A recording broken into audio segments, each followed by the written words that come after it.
Welcome back to KYC, our ongoing program on Know Your Central Council Customer. We continue to talk to Dr. Gopal Krishna Raju, part 2 of our conversation, at which point in time we'll speak with him about issues that govern the Central Council. There appears to be an ongoing tussle between the Institute of Chartered Accountants of India and the NFRA. And there has been, if I can use that, there has been the kind of exchange of phrases which we have not seen in the past. Where do you stand on this? Well, or to be more specific, do you agree with the fact that certain entities need not be audited? Well, that's you have hammered it right on the point. I appreciate it and wish to answer this particular question. Globally, it is not all companies are audited. I'll just put it very simple that when other stakeholders are not there, meaning if it is a zero debt company, unlevered company, stakeholders are not there. It is like it's only like a proprietorship or like a partnership. So only when lenders and other stakeholders, they have their say, the need for or the effectiveness of the financial reporting comes front, and we need a professional to attest it. So the audit comes as audit will has a meaning there. From a taxation perspective, it is only the turnover. So again, it is materiality. Now, coming to nefra, maybe in Hindi, they connect this word to nafrat, but nafrat karna ka opposite hai swikar karna. In Tamil, we call it as nafrat means verupu, and in other side, swikar means yetrukolludal. Nefra is not for an individual, I will call it as regulating an individual professional. The idea behind nefra is they want to regulate firms, professional firms. And they have got this idea not from the Indian scams and all. It is there across the globe. For example, we will take a country like Singapore or Canada, where the professional body is separate, the regulator, government only, they will regulate. For example, in our institute, renewing a membership, renewing COP, almost both are same. We only pay on time, it gets renewed. But that is not the case in countries like, for example, Singapore. You can't renew by just paying a membership, COP fee, annual fee, and doesn't get renewed. So there the activeness, whether the professional is active or testify. So this is where nefra is actually coming into fray. And if you look at the first line itself, they say matters relating to accounting and auditing standards. People are actually under the assumption that nefra is only for ICAI. It is only starting, they have started with the big brother. We have the other two younger sisters are also. Raju, sorry to interrupt. Do you agree with what NAFRA has now suggested? Whether it goes to ICAI, ACS, okay. Do you agree that audits of a certain size, you gave the global examples. So are you in sync with them saying, yes, these entities need not be audited? No, I am in agreement with the facts presented by nefra, but India is a very unique country, and whether we need to actually give exemption for small and medium companies, it cannot only go by those facts that has been presented. There should be other aspects also that should be considered. So unless and otherwise the stakeholders are more, the need for audit should continue. When the stakeholders are less and when the materiality is not there, they can actually No, consider. for example, when there are, like you said, when there are no borrowers, that's the only extra stakeholder. There are no lenders. That's the only extra stakeholder. If it's, like you said, a zero debt company, it's a company where the public is not interested. It's a company run between you and I, or between husband and wife. Do you agree that there is enough compliance that is called for then to get into another audit? Absolutely. And the material, the turnover also should be less. Capital also, if it is less. The president of the Institute of Chartered Accountants of India, Mr. Jambuzaria, has written in his letter to the members that it is necessary to encourage significantly the use of Hindi in the ICAI governance. I understand that this does not have Central Council sanction. Okay. My question is this a matter of priority at this point in time, or is it at all a matter of priority for the institute?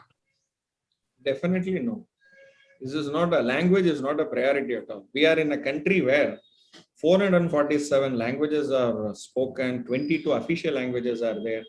Of course, Hindi is, once you cross southern region, so Hindi is predominantly spoken, but that doesn't mean that Hindi is should be taken as a language to be compulsorily to be used, especially in an organization which is of national importance. For that matter, if you take the top 5 languages, apart from Hindi, the second language, the second widely spoken is Bengali, third widely spoken is Marathi, fourth is Telugu, fifth is Tamil, then only Gujarati, Urdu, and Kannada, all those they fall in line. So therefore, we are our country. We cannot compare our country with any other in the global because of the diversity in languages, in the culture, and also in the geographical, the wealth that is available in each and every part of the India. Okay. Would you like to hazard a guess as to why this issue has come up now? Every, I will call it as organization of national importance. So they use Hindi, and especially being our headquarters at Delhi, Hindi is inevitable. So if you even enter the premises of any of the central government organization, their conversation itself is Hindi. So that is different. Maybe that would have instigated or that would have made it a point that, okay, we'll take this as a pledge, because the word has been mentioned there that Hindi will be Hindi Divas, and we'll take Hindi as a language and we'll pledge that we'll use it. But state to state, it is different. For example, in Maharashtra, even though Hindi is spoken, in all the government departments, the official communication is Marathi. So that is the case with every other state. So I appreciate the fact that you answered this question, because it would have been more convenient to duck that question. So my sincere compliments to you. Thank you. What, according to you, is just one most important issue that the profession today faces? I will call this as technology. Okay. Only one word answer, technology. Whether it is students or members or even the staff of Institute of Chartered Accountants. So technology is inevitable.